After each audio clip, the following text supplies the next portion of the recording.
Hi guys, welcome back to our channel Century Sala by Centricity, आपका wealth partner. My name is Anuj and you are watching NISM series 21A pass for sure videos. NISM series 21A PMS distributors exam का हमने सारा curriculum cover किया है और अब हम mock test की वीडियोस बना रहे हैं। हम अब तक 2 मॉक टेस्ट कवर कर चुके हैं, mock test 1 and mock test 2। आज हम मॉक टेस्ट 3 की बात करेंगे जिसमें मैं आपको 50 क्वेश्चंस और बताऊंगा। But before I proceed let me tell you कि ये क्वेश्चंस रिपीटेडली एग्जाम्स में पूछे जाते हैं, आते रहते हैं, but they should not be taken as granted कि यही क्वेश्चंस आएंगे, ये एग्जाम में आ सकते हैं questions. And this is my humble request to everybody कि ये जितना भी आपको करिकुलम है NISM series 21A PMS distributors exam का, आप वो पूरा अच्छे से पढ़ें, उसके बाद ही आप क्वेश्चंस करें और फिर आप एग्ज़ाम देने जाएं। दिस इज़ नॉट एडवाइजेबल कि सिर्फ और सिर्फ क्वेश्चन ये मॉक टेस्ट ही पढ़ के आप जा रहे हैं या आप ये सोचेंगे कि यही वाले क्वेश्चंस आएंगे, ये ऐसा बिल्कुल नहीं है। ये कुछ ऐसे क्वेश्चंस हैं जो आते रहते हैं, हो सकता है ये क्वेश्चंस ना भी आए एग्ज़ाम में, बट हमें NISM सीरीज 21A का पूरा करिकुलम 12 के 12 चैप्टर्स की हमने वीडियो बनाई है। प्लेलिस्ट से आप वो एक्सेस कर सकते हैं, उसका लिंक डिस्क्रिप्शन में भी है, वो आप देख सकते हैं, ज़रूर पढ़ें। उसके बाद आप ये मॉक टेस्ट की वीडियो देखें। सो स्टार्ट करते हैं NISM सीरीज 21A का mock test 3। Question number 1, For a person to be qualified as an NRI, he must have stayed outside India for more than dash in a previous financial year. 150, 182, 365 or 280. So correct answer is 182.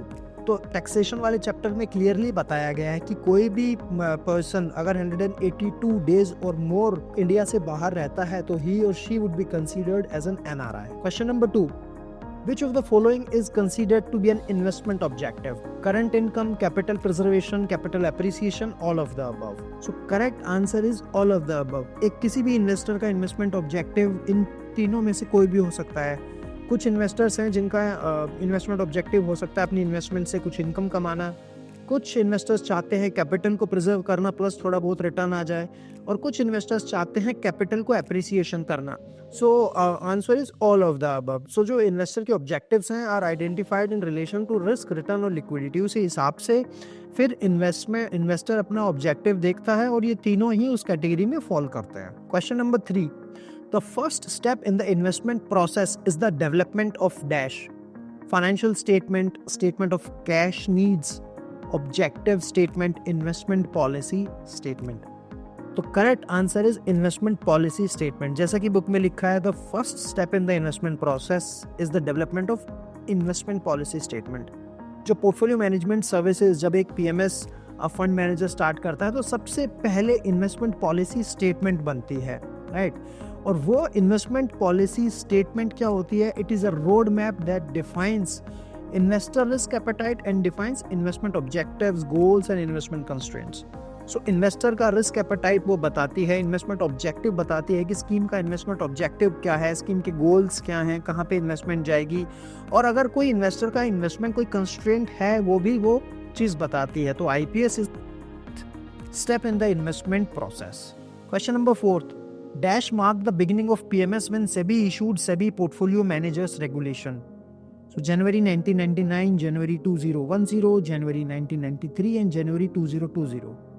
So correct answer is January 1993. देखो it is clearly stated in the books कि January 1993 में mark the beginning of portfolio management service with SEBI, Securities and Exchange Board of India, regulations 1993, right? So ये these were the one of the few regulations issued by the regulator. सो ये बहुत पुराने regulations में आता है PMS, और ये 1993 में स्टार्ट हुए थे। Question number 5, except for the one that provides only the dash, every portfolio manager shall appoint a custodian in respect of securities managed और administered by it. Options advisory services, non discretionary services, discretionary services and none of the above. So answer is advisory services, right. So except for the advisory services. So fund management 3 तरीके की service दे सकता है PMS में, discretionary, non discretionary and advisory. So advisory service छोड़ के बाकी दोनों में, डिस्क्रिशनरी और नॉन डिस्क्रिशनरी में, this is mandatory that fund manager will appoint a custodian. Question number 6. Which of the following entity is not eligible to invest into PMS? Association of person, partnership firms, proprietary firms, or none of the above? Answer is none of the above. Right. So इसमें से ये सारे की सारी entities investment कर सकती हैं PMS में. सो मैं एक बार लिस्ट दिखा देते हैं आपको कौन कौन सी एंटिटीज इन्वेस्टमेंट कर सकती है. Individuals, NRIs, Hindu undivided family, proprietorship firms, association of person, partnership firms and limited liability firms, and trust and body corporate. Question number 7. If there is an uncertainty with respect to the future payment, the investor would require to return more than the nominal rate of return. The additional component is called dash, alpha, risk-free rate of return, risk premium, both alpha and risk-free rate of return. Right? So, the correct answer is risk premium. देखिए जब future payments पे uncertainty होती है, right, सो investors क्या चाहते हैं, जब मेरे फ्यूचर कैश फ्लोज फिक्स नहीं है, जो मेरे फ्यूचर कैश फ्लो आने वाले हैं, जनरली ऐसा इक्विटी इन्वेस्टमेंट पे होता है, तो future cash flows are not fixed. तो एक इन्वेस्टर क्या करता है, जो उसको रिटर्न चाहिए होती है वो nominal required rate of return से ज़्यादा ही उसको एक्सपेक्ट करके चलता है कि मैं जितना नॉमिनल रेट ऑफ रिटर्न चल रहा है उससे मैं ज़्यादा कमाऊंगा. सो ये जो एडिशनल कंपोनेंट है इसको हम बोलते हैं risk premium. Hence the answer is risk premium. Question number 8. Portfolio performance measure of information ratio dash calculates average differential return per unit of variability of differential return, evaluates portfolio performance on the basis of return per unit of risk, adjusts portfolio risk to match benchmark risk, compares portfolio return to expected returns under CAPM. So the correct answer is calculates average differential returns per unit of variability of differential return. Right. So देखिए अगर किसी को ये determine करना है कि जो alpha fund manager ने जो अल्फा क्रिएट किया है वो ड्यू टू द स्किल है और बाय चांस हो गया है, तो हम इंफॉर्मेशन रेशो निकालते हैं, अप्रेजल रेशो निकालते हैं, राइट. सो ये कैसे करता है, it calculates average differential returns per unit of variability of differential returns. Question number 9. Arbitrage opportunities can exist between two future prices, spot and future prices, future and option prices, all of the above. So correct answer is all of the above. देखिए arbitrage opportunities in सब में हो सकती है, to future prices में भी हो सकती है, स्पॉट एंड फ्यूचर प्राइसेस में भी हो सकती है, फ्यूचर एंड ऑप्शन प्राइसेस में भी ये हो सकती है, राइट. सो इसीलिए answer is all of the above. Question number 10. The measure of performance which divides the portfolio's risk premium by the portfolio beta is called Jensen's measure, Treynor measure, Sharpe measure या Fama measure. देखिए portfolio risk premium यानी कि RP minus RF, risk return of the portfolio minus risk free rate divide by portfolio beta यहाँ पर बोल रहा है, तो ये आता है ट्रेनर रेशो में. सो ये ट्रेनर रेशो का फॉर्मूला है, राइट. ट्रेनर रेशो को हम मेजर करते हैं एक्सेस रिटर्न को सिस्टमैटिक रिस्क से. सो इसीलिए ये कंप्यूट किया जाता है by dividing portfolio's excess return by its beta, right. So इसीलिए यहाँ पर Treynor measure is the right answer. Question number 11. What are the regulatory constraints for investors resident in India? Access to information which is unavailable to the general public, investment in overseas market, both of the above and none of the above. So इनमें से regulatory constraint कौन सा है for investors resident in India? So correct answer is investment in overseas market. तो generally क्या है, जो individual investors हैं they do not have many regulatory constraints, उनको ज़्यादातर रेगुलेटरी कंस्ट्रेंट्स नहीं होते हैं, बट अगर कोई है तो उनको फॉलो करने पड़ेंगे. Regulations can also constraint the investment choices available to the investors. So कुछ रेगुलेशंस ऐसे हो जाते हैं जो कंस्ट्रेंट बन जाते हैं इन्वेस्टमेंट चॉइसेस को लेकर, जो कि अवेलेबल है इन्वेस्टर्स के पास. फॉर एन एग्जाम्पल जैसे RBI रिजर्व बैंक ऑफ जो इंडिया है, RBI है, उसके जो नोटिफिकेशन अभी है, सो उनने जो LRS है जो लिबरलाइज्ड रेमिटेंस स्कीम है, तो उसमें क्या होता है, an Indian resident individual can only invest up to $250,000 overseas per year. So ये एक रेगुलेटरी कंस्ट्रेंट बन जाता है, इसलिए correct answer is investment in overseas markets. Question number 12. As per SEBI regulations what is the application amount of a QIB which will give them the status of anchor investor? So 10 lakhs, 1 crore, 5 crore or 10 crores, right? So correct answer is 10 crores. So anchor investor means a qualified institutional buyer who makes an application for a value of 10 crore rupees in a public issue made through the book building process in accordance with Securities and Exchange Board of India regulations. तो anchor investor का मतलब हो गया qualified institutional investor जो लगभग 10 करोड़ रुपए minimum investment करेगा in a public issue made through the book building process, right? So in accordance with the SEBI. So question number 13, calculate the duration of a zero coupon bond which has a balance term to maturity of 4 years, right? So 2 years, 4 years, 8 years and 6 years. So correct answer is 4 years. तो zero coupon bonds हैं, उनमें कोई coupon तो payment है नहीं है, coupon payment यहाँ पर मिलती नहीं है, तो जीरो कूपन बॉन्ड्स की जो ड्यूरेशन है will be equal to its maturity only. So hence the correct answer is 4 years. Question number 14, what type of investment objective should be pursued by an investor during the consolidation phase? Tax planning, capital preservation, regular income या capital appreciation?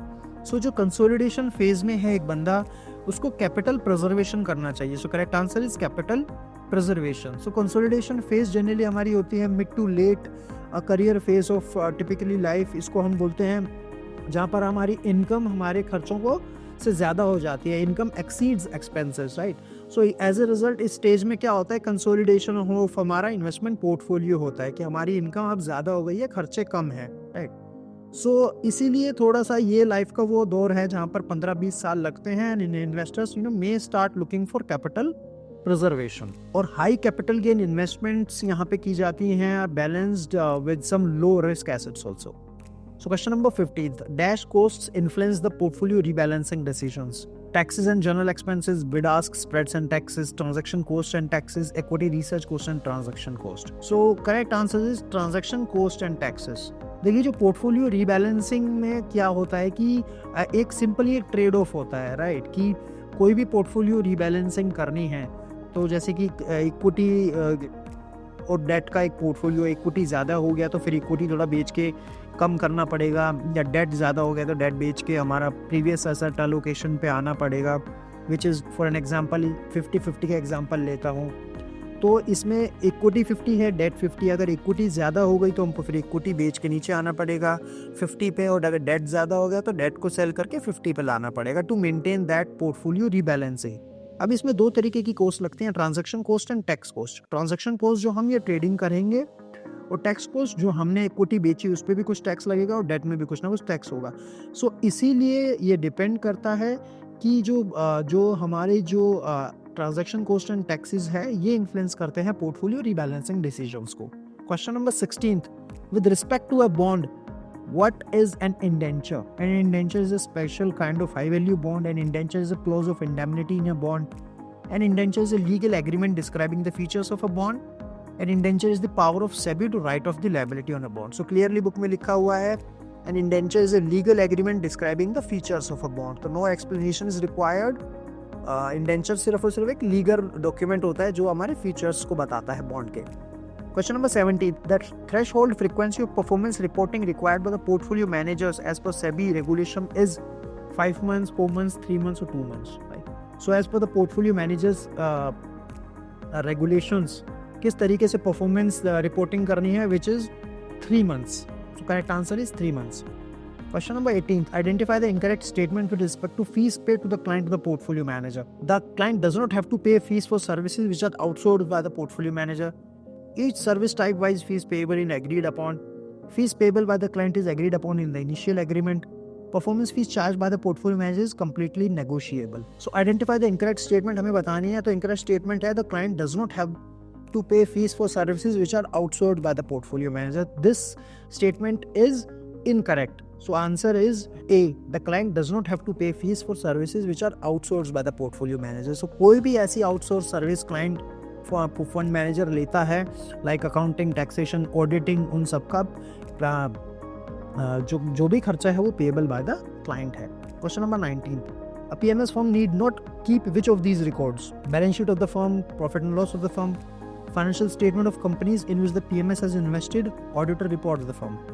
So as per the SEBI Regulations Act, every portfolio manager shall keep following documents: A, copy of balance sheet at the end of each accounting period, a copy of profit and loss, copy of auditor's report and a statement of financial position, and records in support of every investment transaction or recommendation. तो ये कहीं नहीं लिखा है कि financial statements of companies in which PMS has invested, ये रखनी है आपको. So correct answer is financial statement of companies in which PMS has invested. Question number 20, An appraisal ratio make use of tracking error, state whether true or false. True as a denominator, true as a numerator, false. Appraisal ratio does not use tracking error. So appraisal ratio use करता है tracking error को as a denominator, right? So its answer is true as a denominator. Question number 21. A net amount of 25,000 has to be paid as interest to an investor. The TDS is 10%. Calculate how much should set aside for payment of interest, right? So these are the options you have and the correct answer is 20,777. देखिए इस formula हम explanation बताता हूँ उनको. Formula, इसका formula है simple सा, to get net from gross after taxes. So after tax figure निकालने के लिए सिंपल सा फॉर्मूला है net is equal to gross minus gross multiply by tax, right? So tax is 10%, तो 10% को हम निकाल लेंगे. 10 divide by 100 is equal to 0.1.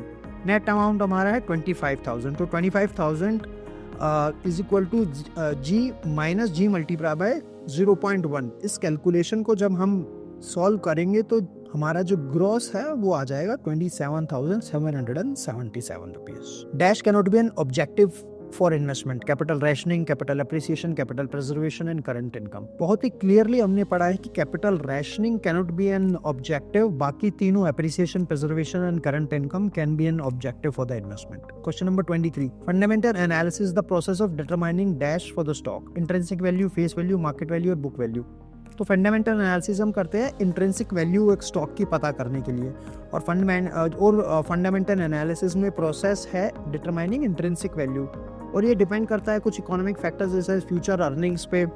उसका पी रेशो हम देखते हैं, cash flows, interest rates, all the variables of the companies are determined. उसके बाद फिर हम इंट्रिंसिक वैल्यू स्टॉक के निकालते हैं. तो hence fundamental analysis the process of determining intrinsic value for the stock. Question number 24. What is the cash management team of a mutual fund responsible for? Fund accounting, taxation, compliance. It's the interface between banks and fund management team and AMC finances.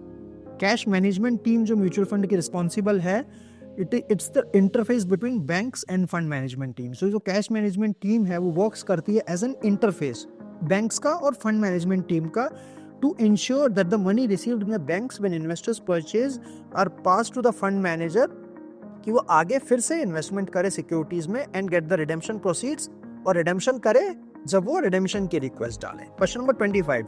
When an investor faces shortfall of money, his or her immediate effective responses is to reduce expenses, borrow, increase his or her income or invest. So correct answer is borrow. Like people earn money and spend money, right? So जैसे हम earn करते हैं उसी हिसाब से हम spend करते हैं, but जैसे ही कोई shortfall आ जाता है तो सबसे immediate जो response है वो इमीडिएट रिस्पॉन्स होता है बोरो करने का ही, राइट? सो इसीलिए देयरफॉर समटाइम्स हम क्या करते हैं, बोरो करते हैं to meet the shortfall, right? So correct answer is borrow. Question number 26. The dash has the power to appoint an auditor to conduct annual audits of records to the transactions with a PMS firm. Compliance officer, RBI, clients and SEBI. So बहुत ही clearly mentioned है, clients is the right answer. Client के पास power है to appoint an auditor. वो कभी भी appoint कर सकता है ऑडिटर को एनुअल ऑडिट्स करने के लिए ऑफ रिकॉर्ड. जो ट्रांजैक्शंस के जो रिकॉर्ड्स हैं PMS फर्म के पास, उनको क्लाइंट कभी भी ऑडिट करने को बोल सकता है. Question number 27. Mister Avinash is a portfolio manager and is planning to sell securities, but he is not sure about the ownership और existence for the securities. Should he go ahead with the deal? Options देखते हैं. Yes, he can go ahead with the deal because for the company to prove the securities authenticity. Yes, he can go ahead with the deal because his intentions are good. Yes, he can go ahead with the deal because the time of the completion of the transactions he will have clarity.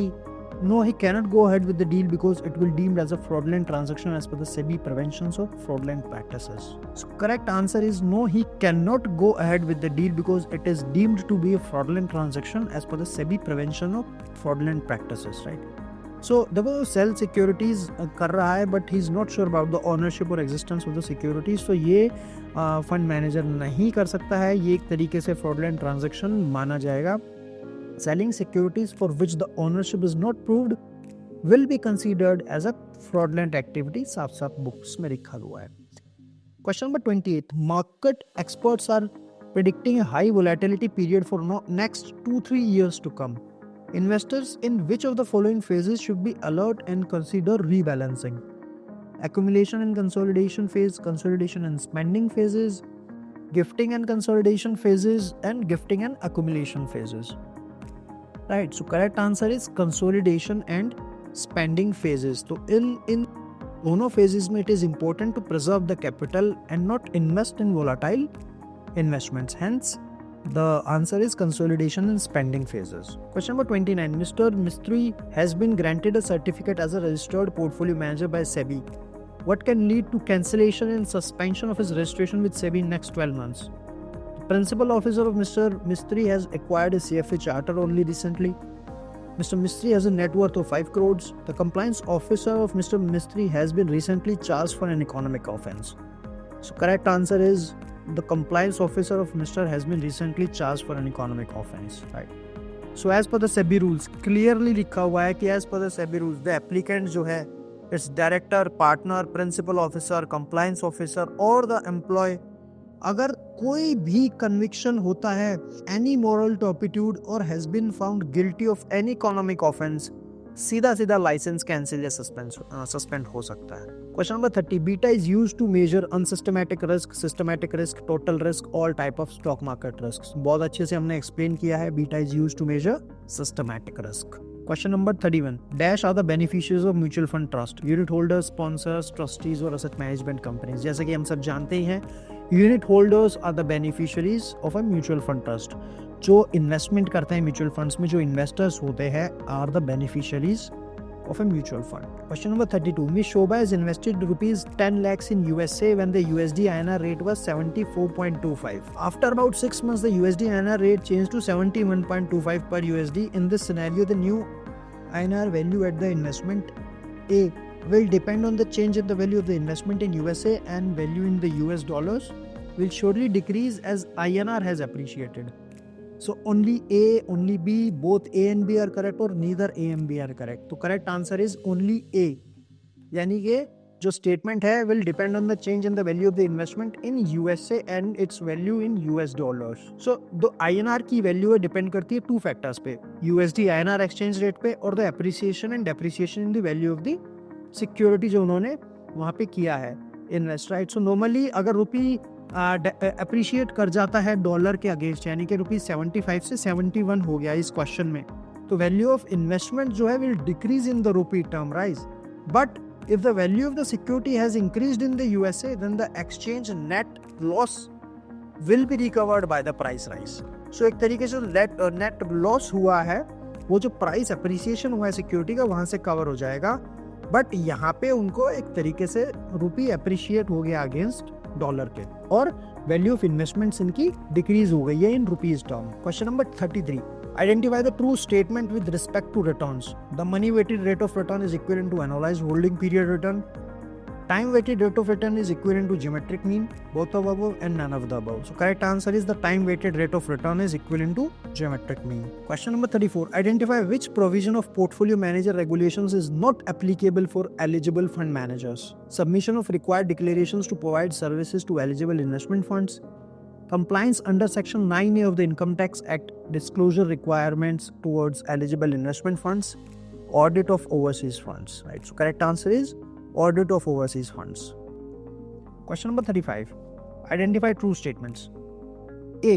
While evaluating a scheme, the expense ratio is more significant for debt mutual fund scheme than the equity mutual fund scheme. B. While investing in a short-term debt mutual fund, one must verify the credit quality of the portfolio. Only A, only B, both A and B, and neither A and B. So both the statements are correct. Answer is both A and B. जब हम debt mutual fund scheme में investment करते हैं तो expense ratio की significance बढ़ जाती है then equity mutual fund scheme and, और जब हम इन्वेस्ट करते हैं शॉर्ट टर्म डेट इंस्ट्रूमेंट्स में तो डेफिनेटली हमको credit quality of the portfolio को देखना पड़ेगा. तो correct answer is both A and B. Question number 36. A portfolio manager believes that the equity market is overpriced and can correct shortly. What action should he take? He should adopt a wait and watch strategy. Rebalancing should be done depending on the investor's psychology. Assign more weight to equity till the market corrects. Reduce the weight in equity before the market corrects. So correct answer is reduce weight in equity before the market corrects. देखिए, अगर portfolio manager को लगता है, believe में है कि stock market over valued है, correction आ सकती है, तो वो डेफिनेटली रिड्यूस कर सकता है इक्विटी के वेट को before the market corrects. Question number 37, Miss Kavita is a PMS distributor.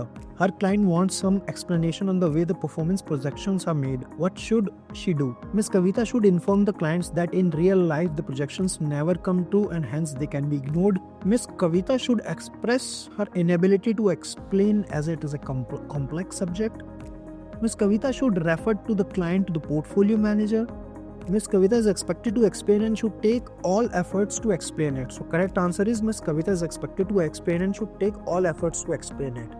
Miss Kavita को ये explain करना चाहिए और सारे efforts लगाने चाहिए कि किस तरीके से on the performance projections, किस तरीके से performance projections दिखाई गई है. Identify the true statement with respect to investment policy statement. Investment policy statement is a document which needs periodic updates as per the investor requirements. IPS is an offered document prepared by the portfolio manager to attract and guide the investors. Investment policy statement is a blank form provided by SEBI which needs to be filled up by the investors. Yeah, all of the above. So, true statement is investment policy statement is a document which needs periodic updates as per the investor requirements. तो देखिए, जो development of investment policy statement है वो की step है, सबसे पहला step माना जाता है आप पोर्टफोलियो मैनेजमेंट प्रोसेस में। और ये आईपीएस में मुझे पहले भी बताया था, ये एक हमारा रोड मैप है जो हमें इन्वेस्टमेंट प्रोसेस के बारे में बताता है, राइट। सो जो भी डिसीजंस हैं, इन्वेस्टर गोल्स है, objective, risk appetite, goals, constraint, preferences, वो सब आईपीएस में लिखे जाते हैं, राइट। और इसीलिए आईपीएस का अपडेट होना और रिवाइज पीरियडिकली होना भी बहुत ज़रूरी है। Hence the answer is investment policy statement is a document which needs periodic updates as per the investor requirements. बाकी सब फॉल्स है। Question number 39, which section of companies act 2013 defines a body corporate? Section 214, section 112, section 711, section 211। So clearly book में लिखा हुआ है, answer is section 211। Question number 40. Mr. Amit has a grievance with the portfolio manager and he submits the same on 1st September. The portfolio manager has to address the grievance before 1st November, 1st October, 1st December or the 16th September. So correct answer is 1st October of the same year. कोई भी grievance आ रही है वो as per the SEBI portfolio manager को within 1 month from the date of receipt of the complaint उसको address करना पड़ेगा। तो correct answer is 1st October of the same year. Question number 41, which of the these contracts have an inherent risk of default as per the parties to the transaction may fail to pay the agreed amount और deliver the commodity और maturity of the contract on maturity of the contract? Forward contract, a futures contract, a forward contract, an option contract, all of the above. Correct answer is forward contract. So forward contract बहुत ही simple होता है, is made directly between the two parties on a specified date. कोई exchange बीच में नहीं है। Forward contract में ना एक्सचेंज है तो पार्टी ही अपने आप डिसाइड कर लेती है, राइट। सो इसीलिए यहाँ पे जो रिस्क है डिफॉल्ट का पार्टीज का वो बढ़ जाता है। Hence the correct answer is forward contract. Question number 42, with respect to equity markets what does impact cost mean? Percentage price movement caused by a particular order size, liquidity risk measure, risk in liquid stocks, all of the above. So correct answer is all of the above. So जो equity markets में impact cost आ जाता है, risk in liquid stocks में आ जाता है, liquidity risk major में आ जाता है, percentage price movement caused by particular order size. तो correct answer is all of the above. Question number 43, the investment objective of mister Sundar is to have a regular income. He approaches a PMS firm for this purpose. Among the given 4 choices, which would be the preferred choice of the portfolio manager? New IPOs, dividend paying equity shares, zero coupon bonds, या small and mid cap equity shares? तो यहाँ पर regular income चाहिए। Correct answer is dividend paying equity shares. क्योंकि investment objective of mister सुंदर का है to have regular income, तो इसीलिए regular income dividend paying equity shares में आ सकती है। डिविडेंड पेइंग जो इक्विटी शेयर्स हैं, न्यू आईपीओ में रेगुलर इनकम नहीं आएगी, जीरो कूपन बॉन्ड में क्योंकि कूपन नहीं है इसलिए रेगुलर इनकम नहीं आएगी। और small and mid cap equity shares में भी जनरली मिड कैप कंपनीज और mid and small cap companies में भी डिविडेंड्स के आने की संभावनाएं कम होती हैं। सो इसी वजह से डिविडेंड पेइंग इक्विटी शेयर्स में उसको लगाना चाहिए। Question number 44, an unlisted companies inviting subscription of securities from a select group of person. The issuer is neither a public issuer और a right issue. Such a issue is called a private placement, private equity, preferential issue और convertible debenture issue. Correct answer is private placement. Question number 45. Which of these is not considered by SEBI to decide the eligibility of a person as per the declaration of fit and proper? Integrity in character, financial solvency, conviction orders, office of profit held. So correct answer is office of profit held. Which of these is not considered? तो office of profit held को consider नहीं करेगी to declare as a fit and proper person. बाकी तीनों चीजें consider की जाएंगी. Question number 46. As per SEBI regulations on fees and charge, what is the high water mark for a PMS scheme? A है high water mark is the highest value of portfolio account has reached. B, high water mark is the threshold of portfolio value which the performance based fees can be charged by the portfolio manager. So only A, only B, both A and B and neither A and B are correct. So correct answer is both A and B are correct. High water mark वो highest value है portfolio की जो पहले आ चुकी है, और high water mark एक तरीके से थ्रेशहोल्ड भी बन जाता है उस पोर्टफोलियो वैल्यू के लिए जिसके आगे परफॉर्मेंस बेस्ड फीस चार्ज होने वाली है bye the portfolio manager. So correct answer is both A and B. Question number 47. Identify the additional documents which have to be collected for KYC of non-resident investors. A, certified true copy of birth certificate, certified true copy of the overseas address, certified true copy of passport. Only A and B, only B and C, only A and C and all A, B and C. So correct answer is only B and C. इस case में certified true copy of birth certificate नहीं चाहिए, बाकी copy of overseas address चाहिए, copy of passport चाहिए और उनका permanent address proof चाहिए, राइट, और ये सारी चीज़ें उसके केस में मैंडेटरी हैं. Question number 48. Investment in antiques is an example of intangible investment, alternate investment, securities form of investments या रियल इन्वेस्टमेंट्स.